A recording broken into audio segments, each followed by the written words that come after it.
Let's talk about the internet's secret handshake. You know, a special way for computers to recognize each other and share secrets without anyone else listening in. Well, today, we're going to pull back the curtain on that very handshake. We're going to see exactly how it all works. Okay, so picture this. You need to manage a server that's on the other side of the planet. You've got to send it commands, move some files around, maybe fix something that just broke. The huge question is, how in the world do you do all of that over the wide open public internet and be completely sure that nobody is snooping on your connection? So before we get to the solution, you've got to understand the problem, right? We're talking about remote access. And if you don't take the right precautions, it's basically like leaving the front door to your digital house wide open for absolutely anyone to just wander in. Yeah, without a secure connection, it is literally like shouting your secrets across a super crowded room. Every single command, every password, all of your data is just out there. Back in the early days of the internet, this was a massive, massive problem. A huge vulnerability that pretty much anyone with the right tools could take advantage of. So, what's the fix? Well, you hire a really, really good doorman. And in our digital world, that doorman is called SSH. And let me tell you, it completely changed the game. SSH stands for Secure Shell. It's a protocol that was designed for this exact job.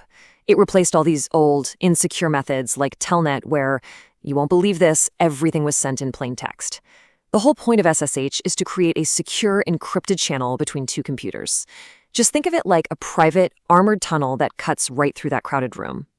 Everything you say inside that tunnel is scrambled and totally unreadable to any outsiders. And the setup? It's actually beautiful in its simplicity. You've just got two main players here. First, there's the client. That's your computer, the one asking to get in. And then you have the server. That's the remote computer, the one guarding the door, just waiting for the correct secret handshake. But, before the server just lets you in, it has to verify who you are. It's got to check your ID at the door. And SSH has two main ways of doing this check. One of them, by the way, is way, way better than the other. On one hand, you've got the simple password check. We all know how this works, right? It's easy, sure, but passwords can be guessed, they can be stolen, they can even be intercepted if the connection isn't totally secure from the get-go. But on the other hand, you have the key check. Now, this is the gold standard. This is what the pros rely on because it uses a totally unique and practically unbreakable pair of cryptographic keys. All right, so let's get into the mechanics of this unbreakable handshake. This is the real cryptographic magic that makes SSH so incredibly powerful and so trustworthy. So when you use key authentication, you generate two keys that are designed to work together as a pair. The first one is your public key. I want you to think of this as a custom-made padlock, a padlock that only one specific key in the entire world can open. You can make copies of this lock and give it to anyone. You put it right on the server's door. Then there's the private key. This is the one and only key that can open that specific padlock.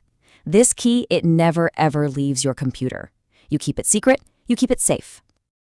Okay, let's walk through the 5 steps of this secret handshake together. First, you generate that unique public and private key pair right there on your own machine. Second, you place a copy of your public key, your special lock, onto the server you want to get into. Now, here comes the really clever part. Third, when you try to connect, the server sends you a challenge. It grabs a random message, locks it with your public key, and sends it over to you. Fourth, the only way to open that locked message is with your private key, which, remember, has never left your machine, so you unlock it and read the message. And finally, step 5, you send that now unlocked message back to the server, and this is the aha moment.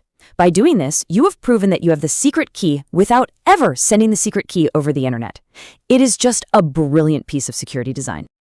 And boom, just like that, the handshake is complete. The server knows it's you, and it opens up that totally secure, private, encrypted tunnel. You're in.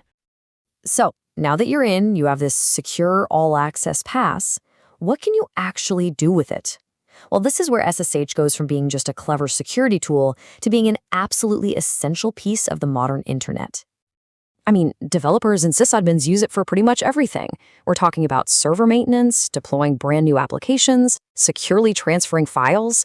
It's the main way you get a command line on a remote machine. It lets you troubleshoot and manage systems from anywhere on the planet as if you were sitting right there in front of it.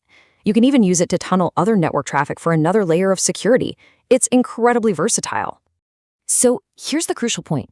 The real takeaway: SSH isn't just another tool, it's a fundamental building block of the internet as we know it. It's the secure backbone that lets us remotely manage all the servers that power our websites, our apps, our cloud services, everything. It gives you incredible freedom and power with security baked right in from the start. And that really brings us to a final thought. We've just seen how this one specific secret handshake works to keep our servers safe. It really makes you wonder, doesn't it?